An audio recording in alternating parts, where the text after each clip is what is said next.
Hi everyone, today we're going to be talking about what is a comma. And if you saw my last video, we were talking about this harmonic series requinto, which is in just intonation, meaning that the frets are tuned, the frets are placed and tuned based on whole number proportions to the harmonic series. So we saw the last time that in this section from 16 to 32, the harmonic 16 to 32, we start to get a chromatic scale. And then once we get to the realm of the tritone, it starts to become in the quarter tone area. And actually, every tone in the harmonic series is a little bit smaller than the previous tone. So the first tone being the 17th harmonic, we have a ratio of 17 to 16. The next being 18 to 17.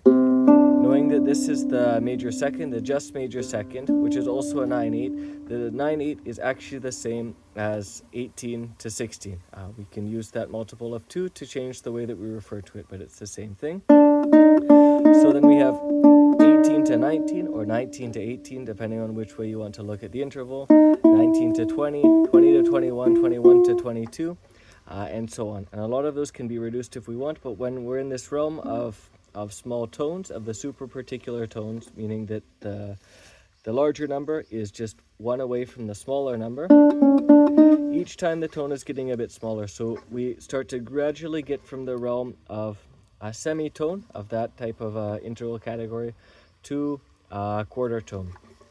So what starts to happen is if we tune each string to something different, right now I have octaves, a perfect fifth tuned to the 3/2, tuning this by ear. And then if we see on the second fret, I'm tuning the second note to a just major second, which should give me a just perfect fourth between the second and the fifth. So what ends up happening is this major second is actually the note that we get from stacking two perfect fifths. This gives us an interval of 9 to 8. So actually, if we start on the major second and we go up another major second, we stack twice this 9 over 8. So this gives us an interval of 9 times 9 over 8 times 8, which is 81 over 64. So that's the Pythagorean major third. Whereas in just intonation, in the harmonic series, the first major third we're going to encounter is actually a relationship of 5 to 4, or 5 to 1 would be the note in the harmonic series, the fifth harmonic, which is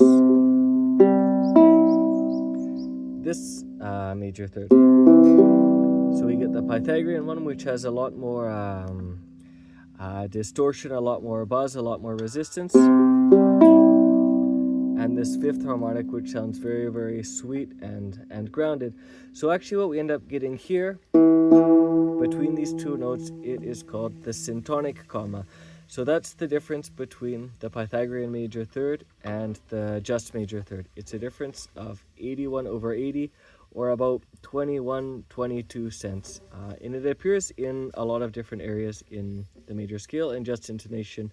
And in fact, it's the reason for mean tone temperament and well temperaments, because it exists between these two different ways of generating the major and the minor scales, one being the Pythagorean method, stacking perfect fifths, and the other is tuning just major and minor thirds. So these can't be tuned the same in a finite system.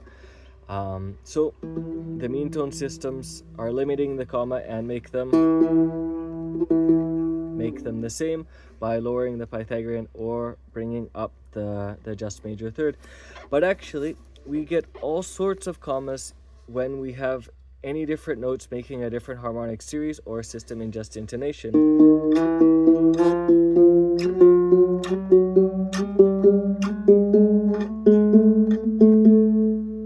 In fact, every note had a bit of a buzz, a bit of a difference, a different kind of comma in between each of them. And I'm not going to go through all of those today because I'm not going to be doing all of this math. I do give lessons privately and online. If you're interested in learning about all of the different commas and where they appear, leave a comment or my contact information is also present. But we'll notice here we actually don't have a comma. And also that I had to go from having a 2 fret difference to the 3 fret difference at some point. But what's actually happening here is the point where I have the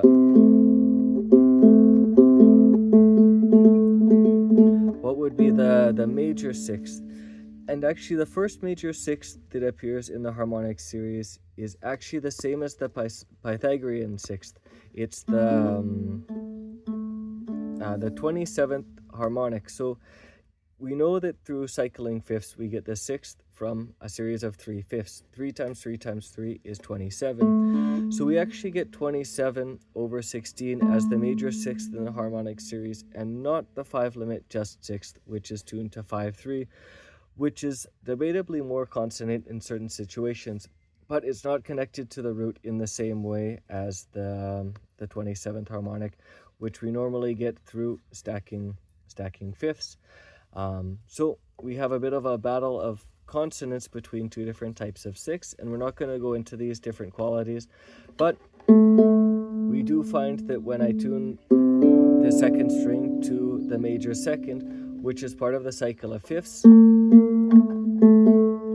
there is no comma between these two qualities of sixths, because this one is also generated through the cycle of fifths. A fifth up from the second is the same as this harmonic.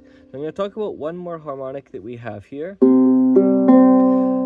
because like the sixth, which is generated from a minor third going down, and the minor third being the difference between the perfect fifth and the major third, so sort of like a third level interval, needing to have two other intervals existing for the sixth to exist, being a reflection and then moving in the opposite direction. The perfect fourth is also similar with the fifth, being the distance between the perfect fifth and the octave. So we do have a perfect fourth in this tuning because I've tuned the root and the fifth here. But in the harmonic series, we don't have this interval of 4/3, this proportion of 4/3, this frequency ratio of 4/3. But we do have something that kind of sounds like a fourth.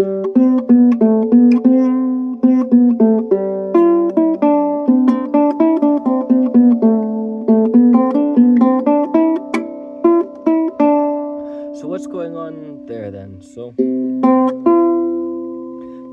what harmonic would this be? We know that we have 17, 18, 19, 20, 21, and we know the bass is 16, so we have the 21st harmonic. We have a ratio of 21 to 16, and it's kind of in this range of a fourth. It almost sounds to us like a fourth, and in fact it's a bit flat. I think it's about 30 cents flat, more or less. I could be wrong, but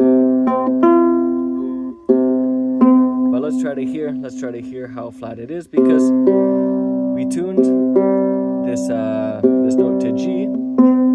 So if we go to this flat fourth, we're just about getting to the octave.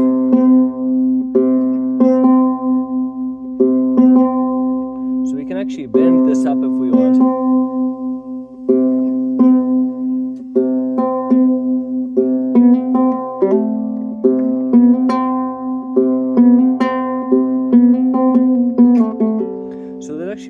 Some really cool effects and musical games we can do when playing with these commas, because in addition to using the 21st harmonic as a note that goes towards the root, or even goes down to the third as an alternative to the perfect fourth,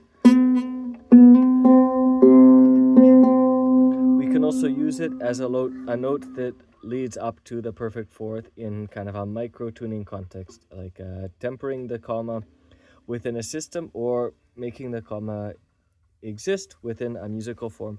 So this comma is actually a septimal comma, the 21 being a multiple of 7, 3 times 7.